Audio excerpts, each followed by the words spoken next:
أنا العبد الذي كسب الذنوب وصدته الأماني أن يتوب. أنا العبد الذي أضحى حزينا على زلاته قلقا كئيبا. أنا العبد الذي كسب الذنوب وصدته الأماني أن يتوب. أنا العبد الذي Bu isim bilan bo'lgan aloqamiz qanday bo'lishi kerak?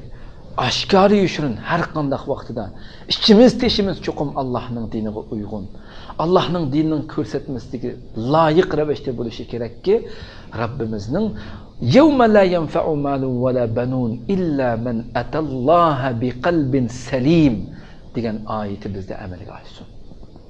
Biz ashundaq bo'ladigan vaqtimizda ichteshimiz o'xshash salomat, ayib, nuqson, jinoyat, gunohlardan poklaydigan vaqtimizda andin bizda Rabbimizning bu oyati amalga oshadi.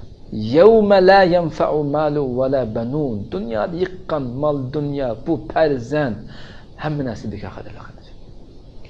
Hiçbirisi manfaat qilmaydi deylik. O kunda mol dunyo, bola chaqi hiçbirisi arzimaydi. Manfaat bermaydi. İlla men atallaha bi qalbin salim.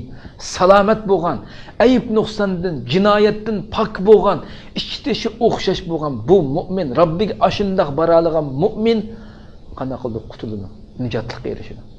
Bu ma'no bizda amalga oshadi. Assalomni o'zimizda tatbiqlay olsak, qadrli qarindoshlar. كسب الذنوب وصدته الأماني أن يتوب. أنا العبد